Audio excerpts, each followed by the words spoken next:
Episode 75 of the Splash Cast. You see it. The Falcons are 3-3. Yes, the Falcons are 3-3. I am yelling. You better turn your volume down in your car. If your baby's sleeping, you need to put some headphones on. We don't care.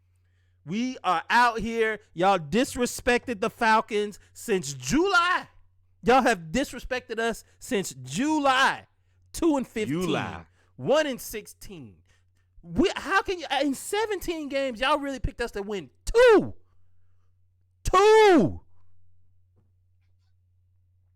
Then we have met and exceeded the expectation already. We have met and exceeded expectation after you cheated us. You had to cheat us with Tom Brady to get us to not get our fourth. We really should be sitting. We are a bad roughing the passer call and a Marcus Mariota fumble away from being 5-1. 100%. The disrespect was loud. I need every analyst. I'm tagging ESPN, Fox News, Bally Sports, NFL Network, Yahoo Sports, NFL.com. I'm tagging everybody. I want the respect to be just as loud as the disrespect. I want it to be just as loud. All them teams y'all picked the Saints. Y'all picked the Carolina Panthers ahead of us. The Carolina freaking Panthers. Go ahead, because I'm gonna start cussing if I keep talking to them. We told y'all. We sat up here and agreed with you and said that we probably had one of the worst rosters in the NFL. We still told you in spite of that we are not one of the worst teams in the NFL. We have not ever played in the 6 games that we've played. There's never been a point where you've looked at the Atlanta Falcons and say, boy, this is one of the worst teams in the NFL. You just have not. Could we have played better in certain spaces? Yes. But at the end of the day, we have a very, very real-ass team, and we are getting better and better every week. We actually sit atop. Make sure you hear that correctly. We sit atop the NFC South, tied for first place with the Tampa Bay Toms. And I'm going to tell you, they lost to the Steelers today with Mr. Trubisky. Mitchell freaking Trubisky. We're going to get there. Where am I start? Let's start. We told y'all. I don't want y'all to forget that. It's the reason I have these sunglasses on, because I'm not playing with y'all.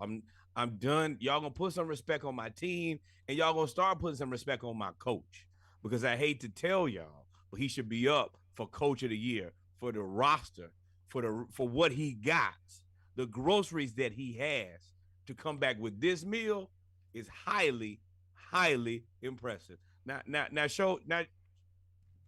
you see this, y'all? You see this? I'm pointing to it because I want y'all to see it.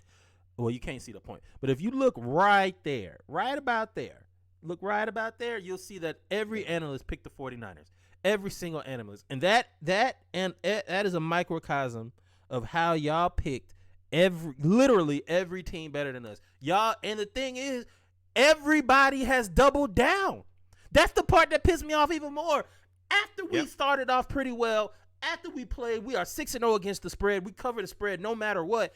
After all of that, y'all still doubled down after watching the Bears. Y'all doubled down on the Falcons being the worst team in the league after watching the Bears multiple times. You watched Russell Wilson and literally went and sent out tweets and Instagrams apologizing to the public for having to watch those games. And you still picked them better than us. How can you do that? It's disrespect. The respect must be as loud as the disrespect. I'm tagging everybody. Y'all can block me. I don't care. It is what it is. And I want to be very clear. When we picked this game on Saturday Morning Live, we said that this is a home pick, but we were also very realistic that we said we could beat this team. I told y'all that. That was not a homer part of the pick. That was not me joking or being facetious. I said that I looked at the 49ers with Jimmy Garoppolo, and I looked at my team, and I said, well, damn, I think that we probably got a good chance to win this game. And then y'all yet and still picked them to run away with it. Funny how that worked out, huh? Funny how that worked out. So now that I've got that off my chest, now that I've got the screaming off my chest, nobody picked us. Let's talk about some of these highlights, man. Shout out to the Falcons, Atlanta. Shout out to them Jays. That's what nobody saw. The Falcons, Fire. Atlanta teams are starting to really develop their teams versus trying to go get somebody. Michael Pruitt was brought up from the practice squad on Tuesday. What's the day? The latest day that you could bring them up is when we brought them up. First NFL touchdown goes to Pruitt on a great catch. Play action pass, open, caught it in the end zone, 7-0. Falcons up. And he looks like he belongs there. Hey man, if he can be athletic, he's way more athletic but I don't think he can block like our other tight end. But the way our offensive line is playing right now, he is playing very, very, very well. So then we go up 7-0. The 49ers, it was impressive because, and nobody's talking about it. It was impressive because we drove all the way down the field. All the way down the field. We were in control of this entire game. There was never a point, even when we got up by 14, we gave the lead back, we still were in control. 100%. We were definitely in control. The whole game. So then the defense played, and here it is. Nope, what's his name? Nope. You put the same link twice. It's all right. The defense got a scoop and score against with AJ Terrell picked up. Rashaan Evans caused a fumble on a 3rd and 1 and AJ Terrell picked it up. Fumble going into the end zone, but good discipline, good football instincts tell you that you are always supposed to follow the play. So if you always follow the play, when you fumble going into the end zone, you then Jalen Hawkins, one of those young safeties. I was really hard on them earlier. Talking about, here it is. I got it. Talking about our young safeties who are getting burnt against Tom Brady. They played a hell of a game today. There he is right there. Jalen Hawkins got the ball. We go up 14-0 on them. Look at that. Rashaan Evans caused the fumble. We pick it up. Nobody else sees them, and he outruns. Now, George Kittle, though, he'd almost catch him. But he fumbled. I mean, it's George Kittle. He's one of the best tight ends in the NFL. Okay.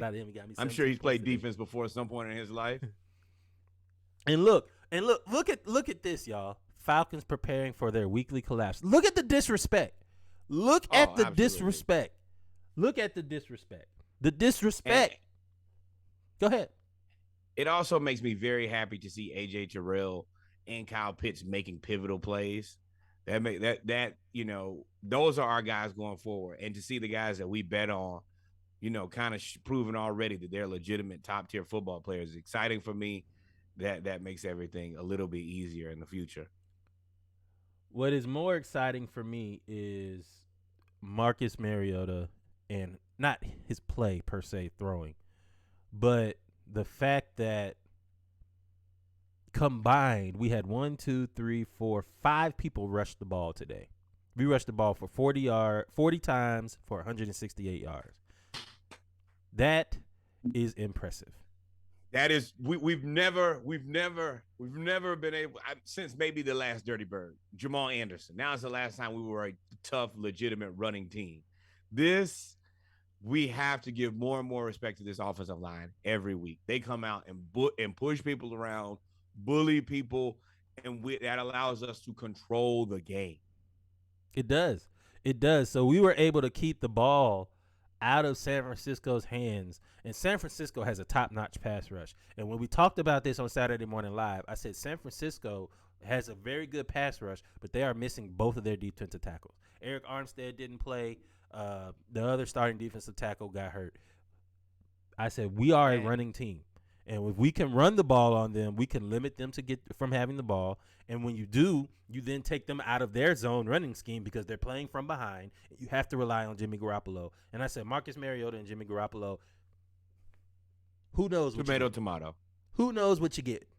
And go ahead.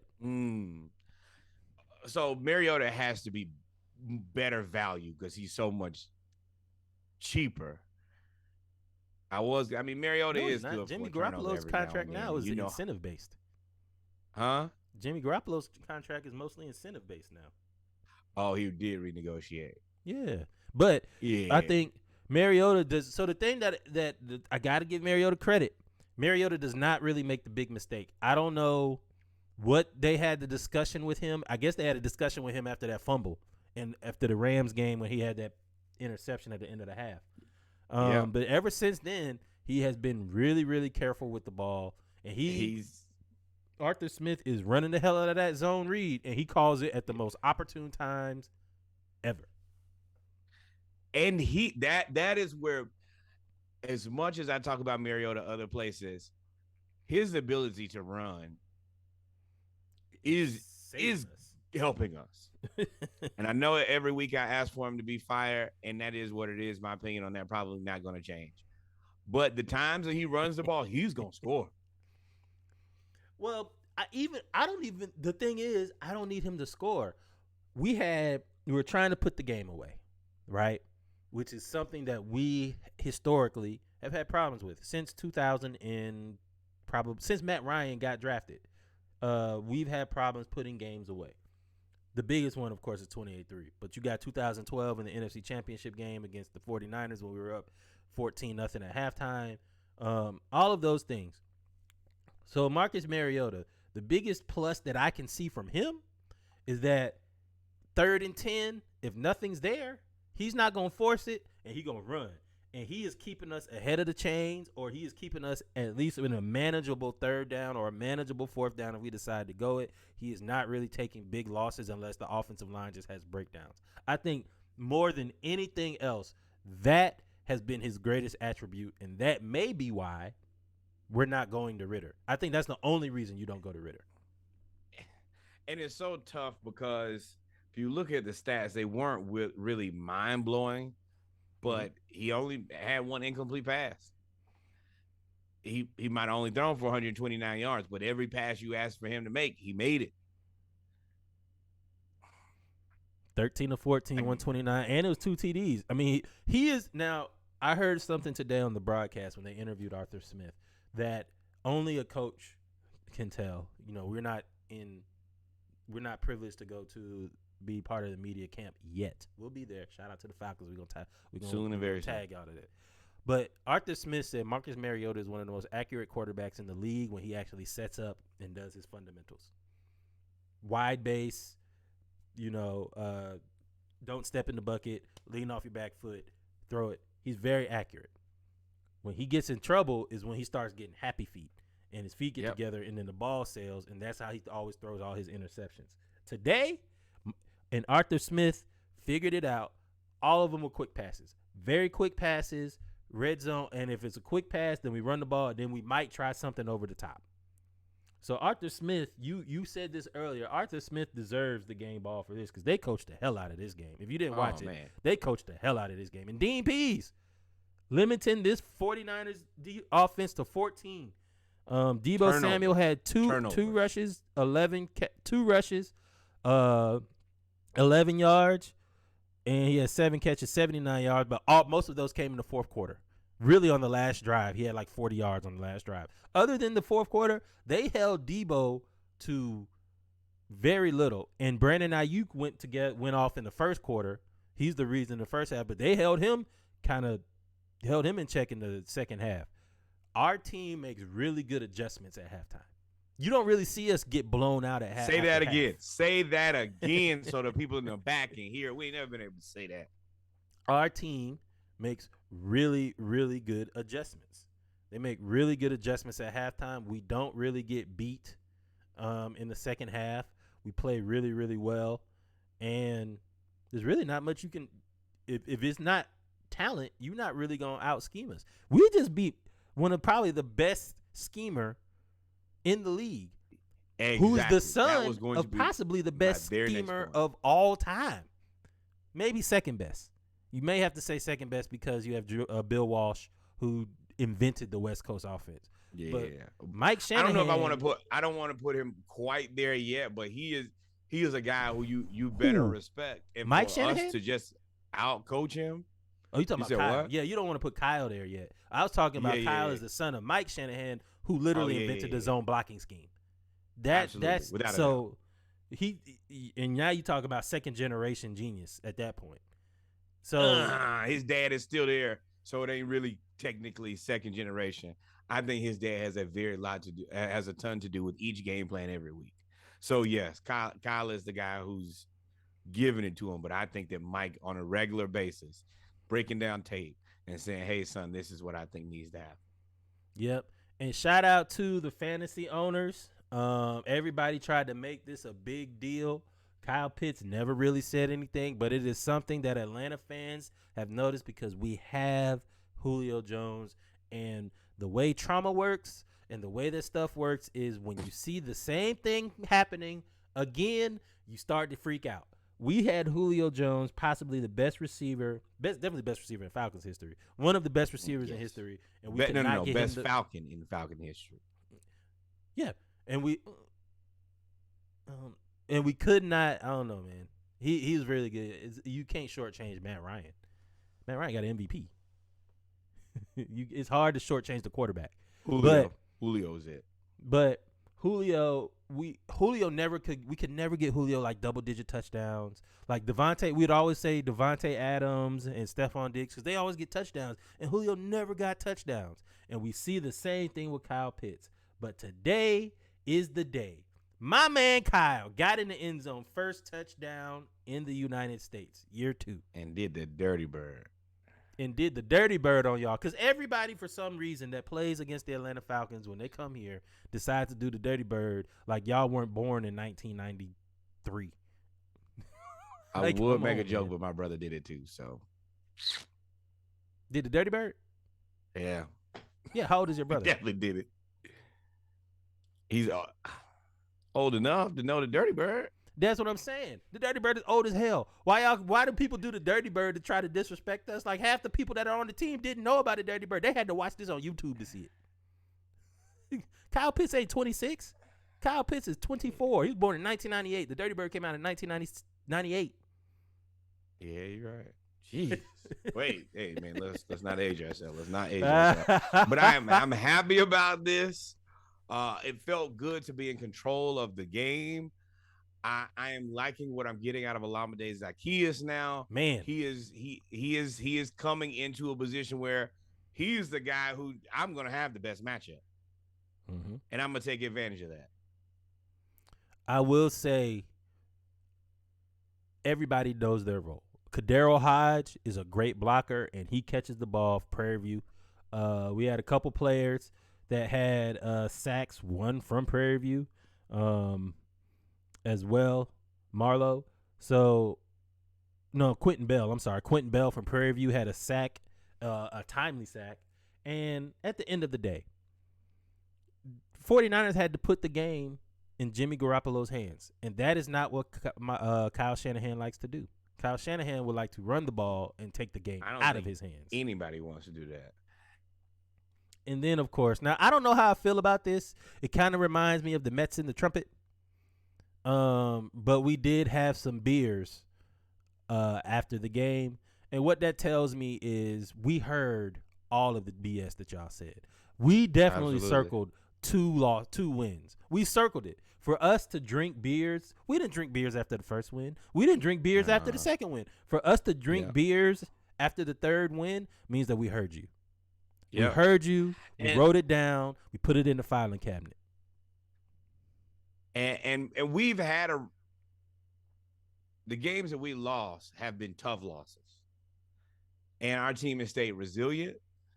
We got cheated last week, and a lot of teams would have just, hey man, we got cheated last week for first place, and maybe phoned it in. We came out today like, hey, this is our game to win. Shout out to Andy Levici and Roddy White. Shout out to Andy Levici and Roddy White. Andy Levici came over here from Tennessee. Roddy White he's always gonna be the Falcon. He's never gonna go anywhere else. But shout out to them still supporting the Falcons, man. So the Falcons got the big dub today, and we came out of here relatively healthy. AJ Terrell got a little banged up with his hamstring, but he came back in and played. Casey Hayward took a little fall on his elbow, but I saw him back in. Isaiah Oliver got a pick. Hey, we're finally using Isaiah Oliver how we're supposed to. He is not an outside corner. He is a nickelback / safety, and we are using him correctly. And he is tackling. He got a little winded, played well. Olamide Zaccheaus is doing everything right, man. So with that being said, go ahead. Hold on. Troy Anderson and Rashad Evans, 25 tackles. 25? Yeah. Yep.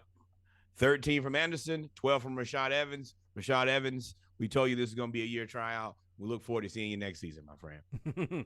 And we didn't even have Michael Walker. Now, hey, now that you brought that up, we were kind of, not we, because I'm not going to put you in my anger. I was skeptical about this Troy Anderson pick. I like that he was a quarterback, running back, and linebacker, and he was the fastest linebacker in the draft. I don't know what switch, number 44 is what I'm talking about. I don't know exactly what switch flipped, but he was reading that defense. He was reading that offense like a nursery book.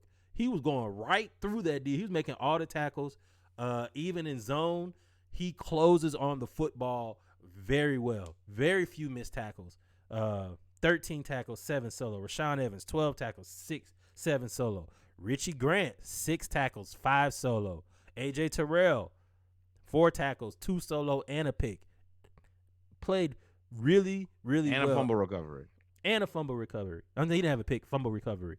And I also want to bring up somebody that really didn't get into the stat sheet, but he has been playing lights out. Taquan Graham, number 95, defensive tackle out of Texas. Said probably one of the strongest people on the team. Taquan Graham has been playing out of his mind. And they played really, really, really well. And now you can't just double team Grady and then decide to tell us to figure it out. Can't do that no more. Yep, we're going to figure it out. With that being said,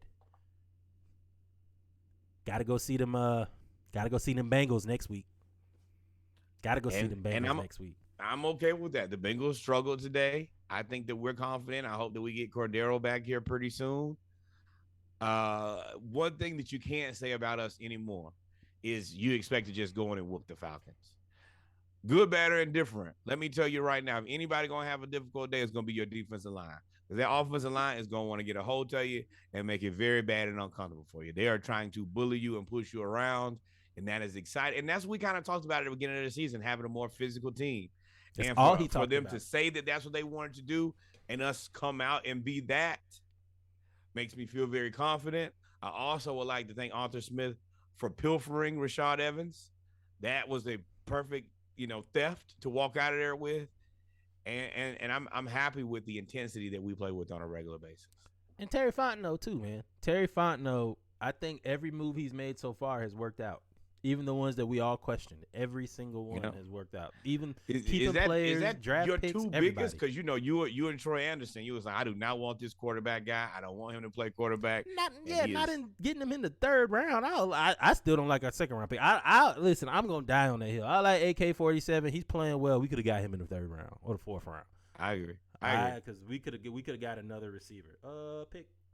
But with that being said, man. So I got us playing really well against the Bengals. What I want to watch for against the Bengals is the rematch. I know AJ Terrell has been looking forward to this since the national championship game. When LSU beat Clemson like a drum. Although Justin Jefferson was the one that had 4 touchdowns. I know that AJ Terrell is looking forward to this game. Against the Bengals. I want my next shot in the pros.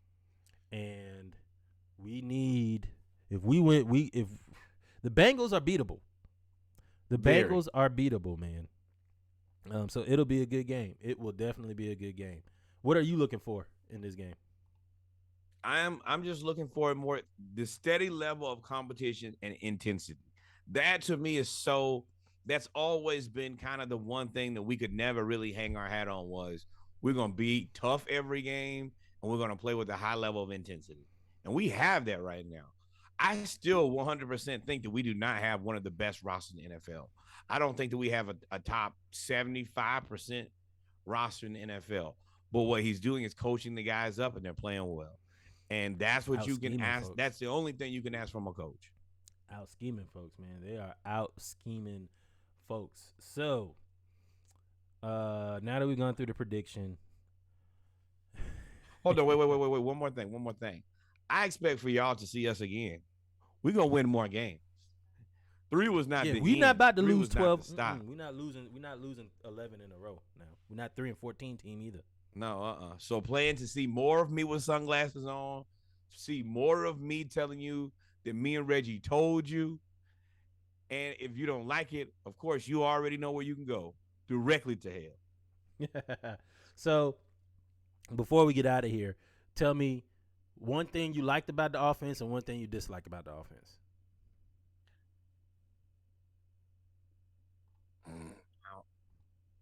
It's my podcast, so I'm gonna do 2. Number 1, I like that Mariota didn't miss but 1 pass. As much as shit as I talk about him, for the majority of the game, he didn't miss. You gotta respect that. Mm-hmm. And then I like our ability to be a tough running team. 40 rushes. We would never do that before. We are punching people in the mouth, and the Atlanta Falcons punching people in the mouth is crazy, considering we were not supposed to punch this team in the mouth. We were definitely not supposed to punch Cleveland in the mouth, who got punched in the mouth by the Patriots. Yeah. So, offensively, I like Caleb Huntley. I like the way that Caleb Huntley runs. I like how all of our running backs run, but I specifically like Caleb Huntley because he does not fall backwards. I like Allgeier too now, or Algier. I called him Algier. Some of our friends shamed me and said it's Allgeier, and now everybody's saying his name is Algier. So I was correct. But I like the way that we run the ball, how our running backs run the ball. We are a physical team, even if you look at our receivers. Drake London was trying to punk. He was trying to punk the 49ers the whole game. Going across the middle, yelling, screaming, cussing them out. They had to bleep him out a couple times on Fox. He was just an angry person. And we didn't know. You draft these guys and some of them hit, especially a receiver. I think about a guy like Laquan Treadwell, who drafted by the Vikings, and just kind of you thought he was gonna go to Ole Miss and be that big physical receiver, and he just never materialized. For us to get Drake London and him be that big physical presence, and he's very comfortable going across the middle. He ain't afraid of nobody, and let's get it. Him and Pitts ain't scary. Man, I like that we have a team that ain't scary. Really strong hands. He does not really drop the ball. They try to chop his wrist when he catch the ball. He doesn't. He has really, really strong hands. My dislike for offense.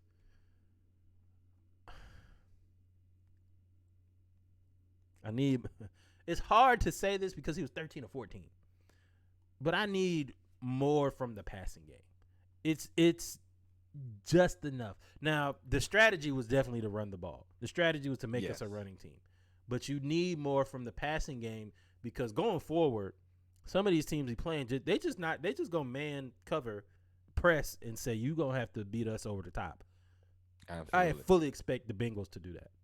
So we're gonna need more from the passing game. It's nitpicking a win, but 129 yards normally. Nah, you're right. You are right. We drafted Drake London and Kyle Pitts, and this is, even though we're winning, it's not the best usage of your assets. Yeah, but hey, man, a win is a win. Every time he plays, every time he's not the reason we lose, he buys himself another week. Exactly, and I expected all week for him to be made into the backup, and then this week he throws a perfect game. I'm like, well, I know he'll be starting next week. Yep. And so my likes and dislikes for the defense, I still am not a fan of the zone. We do not have a pass rush. It is difficult. We collapse the pocket really well. We're very strong at the point of attack. We stop the run, and but when it comes to pass rush, so in the second quarter, we made Jimmy Garoppolo look like he was just the man, which might have been reverse psychology because they just started throwing the ball the whole game, and that's how they lost. But and Jimmy has that for a little bit. That is what has kept him getting paid and around is he can play good for small spurts. He'll look like the guy who you kind of wanted him to be, but he just can't maintain that for any amount of time. He can't. So I want more of a pass rush without having the blitz, and because I don't like us sitting back in zone. Yeah, but I like though. I like. We are not missing a lot of opportunities when that football is in the air or on the ground. We are causing turnovers. We are we are causing havoc. The safeties, for as much as I criticize them for getting burnt, especially with Brandon Ayuk and all of that, the second half, they were everywhere. We lost. AJ Terrell went out in the second half. Casey Hayward went out. Isaiah Oliver went out. All were out for the fourth quarter. We had no more corners on the team other than the ones D. Alford and the other two that were on the field. Those were the only corners we had left. Our backup corner after that was going to be Williams, who was our third string running back. We were going to move him back to corner, the return man, Avery Williams. So we played really well, and that's when Dean Pease just said, "Screw it, I'm blitzing," and that's what we did. That's what we say all the time. Just we get beat, but at least just get some heat in there so we can cause some problems. That's all. We get it. We still understand where our roster is. Mm-hmm. It is what it is. We got what we got. Make it happen with what we got, and we've been doing a good job of that. I'm happy right now. Yep. You got anything on the defense? Any likes, dislikes? I like the control. Mm-hmm. We once again, I hate to bring it up, 28-3 is always right there on your shoulder, and we're trauma bonded on. Oh man, are we gonna blow this lead? Are we gonna blow this lead? And we were in control of this game. And when you're playing a game, and you can see your team controlling the game versus, all right, well, we're just gonna keep playing and see how it works out. It's a completely different feeling. It is. It is 100 a completely different feeling, man. So I was watching the game. Oh yeah, we're gonna not like the disrespect. We're gonna beat them, but no, we're in control of this. They're trying to gain the control back, and it's gonna take everything they got to get it, and just never materialize. 14-0. This was the first time that we had a lead that I wasn't nervous about. Once we went up 14-0, they did come back and tie it in the second quarter. Then we came right back down. And that's what I was saying earlier in the preview. We marched down the field like the 49ers had like one of the top, if not they had like a top 3 defense. We marched down the field like it was like hot knife through butter. Not a lot of penalties, not a lot of pass interference or defensive holding. It was just mano y mano. I'm running down the field. What are you gonna do? And it was. I'm coming to punch you in the mouth. You stand there and get punched. Yep. You take it and you like it. Kyle Pitts, hats off, brother. We see you blocking out there, sealing the edge when we got a rush for a first down. I see you out there, man. Shout out to Kyle Pitts. With that being said, ladies and gentlemen, we have come to the end of the Falcons segment of episode 75 of the Splashcast, the ATL edition. I don't know what the name of